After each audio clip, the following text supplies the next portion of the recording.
I'm sitting here this afternoon with Derrick Gay. Derrick, thank you so much for sitting with us. I just came from your session this afternoon with the Office Conference, and it was really a thrilling, interactive session. I know people got a lot of great lessons and insight from your presentation. I wonder if you could talk with us a little bit about how you see the field of diversity work changing over time. Schools have been doing this kind of work for a long time, but I wonder how the nature of the work and the nature of the need in our schools has changed. Sure. I really see sort of the current framework of diversity sort of being born out of the civil rights movement. And I think about independent schools, sort of the initial blueprint of independent schools was meant to serve a population that's very different to the people that we're serving now. Our society is much more cosmopolitan and diverse, broadly defined in terms of race, ethnicity, religion, class, you name it. I think that the way diversity has been framed in independent schools was very much as a means of redressing or addressing tensions around race, class, religion, and recognizing that our schools were not as inclusive or fully reflecting the diversity of society. Inasmuch, I feel that diversity has often been framed as an identity, as an identity of historically marginalized groups. So if you think about the first diversity initiatives in independent schools around sort of student advocacy, prep for prep and other groups, and bringing in more students of color, more non-Christian students and the like, it very much was about creating a school community that more mirrored society, but we really weren't thinking about integration. Integration meaning how do these people now bring their full selves into the school and how we integrate that into how we do things, looking at school routines, looking at pedagogy, looking at curriculum and the like. I think where we are now is that in many of our schools we have a critical mass. Certainly numbers around students of color have risen. We're thinking of faculty and just various forms of identity in the schools.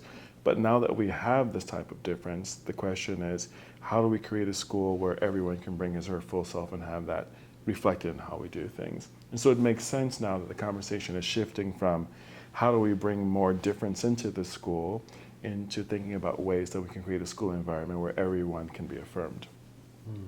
Excellent.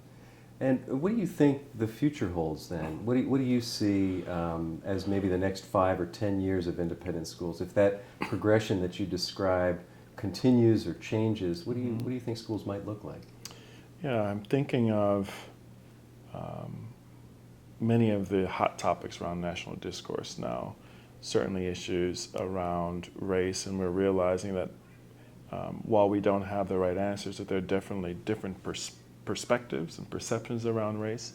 We're looking at potentially having a female president, or at least a strong contender. We're looking at a number of conversations around the country around LGBT rights and civil unions, 37 states now, where we can have marriages. When you're looking at 10 years ago, there was only one state. We're looking at a heightened awareness around economic disparities, certainly awareness around the 1% and the like. So I think that in our schools, we're realizing if independent schools are to remain viable, if they are to remain relevant, that we're going to have to address these issues in our school as well. And I think that's going to have to come about by reframing diversity again from an initiative that's going to benefit the diverse into thinking about ways in which all of our identities and really our united destinies are sort of intertwined in creating a more equitable society. Yeah. And you've done this work for a long period of time, and both from the inside of independent schools as a teacher and as a senior administrator, and also now as a consultant to schools, both domestically and abroad. How would you compare how your work has changed? What is it like to work within an individual institution, and what's it like to work as a consultant with a team of people from their own school? Sure, and I think when I think about sort of the genesis of how I created my consultancy was that I was doing this work as an individual in schools for a number of years, 15, 16 years, and even with the best of intentions, I think it's challenging for humans to sort of tease out role and person. And so often we think about some of the current models around diversity, either there was the distributed model where we feel that the onus is on every individual to do this, or we have a person whose job it was to be the director of diversity, and sort of that person becomes the guru of all things diverse, that often it becomes infused with politics, it becomes infused with other issues engaged, around the organizational hierarchy. So it's difficult often for that person alone to be effective.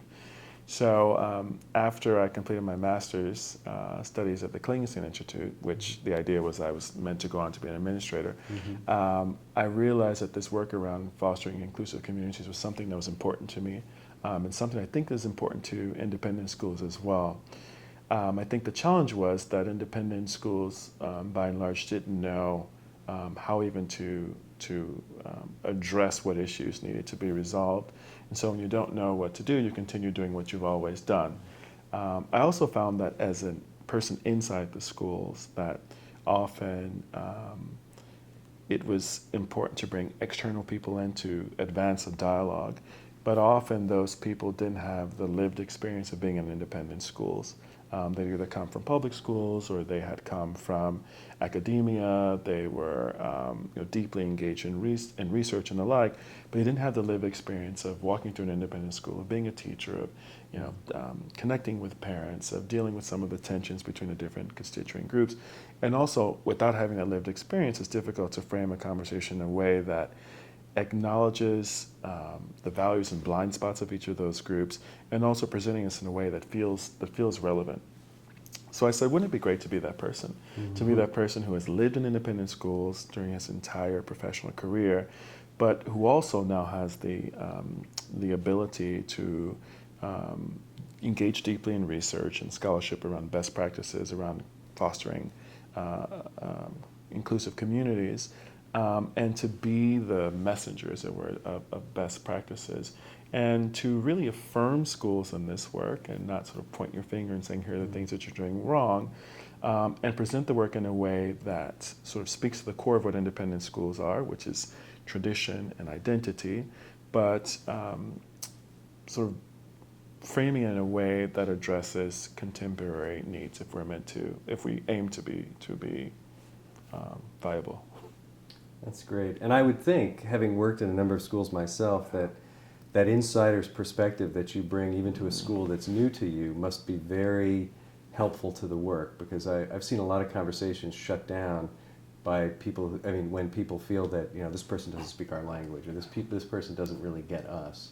And so I would think that experience would really be valuable. Now, one of the things I'm curious about, because you work in so many schools, is what patterns you see among our schools, either in New York or beyond.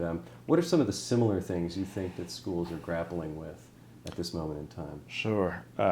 Again, in my master's program and now at the University of Pennsylvania, I learned my favorite word from organizational development, which is called isomorphism, which frames this whole notion that individual entities within a similar domain are more similar than they are different, because they're shaped by similar external factors. So as to say, when we're looking at diversity in independent school, while certainly we have a number of individual school cultures that make each school unique, when it comes to diversity, many of the schools were founded around the same time with many of the same goals and aims. They were fairly homogenous schools that began to think of inclusivity more broadly around the same times, and have many of the same blind spots. So I think about how we can create more inclusive communities. What I'm seeing often in schools is sort of this whole idea of microaggressions that I just spoke about here at this workshop, that in independent schools, I think we're still looking for sort of really egregious obvious signs that people somehow don't feel that they're included. We're looking for just horrible swastikas, or we're looking for someone in a very flagrant and grand setting saying you don't belong here because you're a part of this social identity. But we're really saying that it's much more subtle. It may be not including people in conversations. It may be having thoughts about people's intellectual ability because of where they come from. And often it's at a place where, looking at a lot of the work around implicit bias, a place where we're even unaware of the words that we're using, and we're unaware often how people feel as well. Certainly there's work around gender that we need to address, work around sexual orientation. We're saying that by and large that the student population is probably more open to these ideas than we are as adults and faculty members. I think of Caitlin Jenner, and I think of Laverne Cox, and I'm working with schools, students, and their reaction is yeah, and. And as faculty, we're thinking of when can I begin to engage in these conversations? How are the students going to feel? I'm saying that in lower schools, we're beginning to recognize that this work around anti-bias language and behavior needs to begin earlier. We're looking at much of the research around cognitive abilities to perceive difference in early childhood and lower school students, that they are seeing race between the ages of 3 and 5, that they are using gender to exclude girls in networks and in play. We're saying that they are noticing different types of families. If there's a single parent or divorced parent or two fathers, and by and large, again, the students, when they see these types of families, they say, "Oh, Bob has two dads." And again, it's education that we as faculty members need to engage in. I think the other bit we're saying is that this whole notion of cultural competency is a competency. It's something that can be cultivated, and it's not something that certain individuals are innately born with because of their background. So that as a woman, you're not somehow biologically more nurturing, or you biologically see these things that men don't see. But there are certain, there are workshops, there's scholarship around these things that if we were to incorporate in our professional development for everyone, that we'd be able to foster these skills. That's excellent. Could you unpack that phrase, cultural competency, a little bit? That's a compelling phrase. Yeah. Cultural competency, I understand as the ability to communicate effectively across cultures, broadly defined, which would be different. So that understanding that as a man, that I may experience the world in a certain way, recognizing that there is a world construct that will privilege my maleness, and that to communicate with those who do not identify as men, that I would need to intentionally seek to see more, intentionally seek to listen more, intentionally seek to incorporate the experiences of others into my worldview. Excellent. If there's been a lot of discussion, obviously, over a long period of time about where change comes from. If it comes from below, if it comes from above, it comes from maybe a combination of the two. Yeah.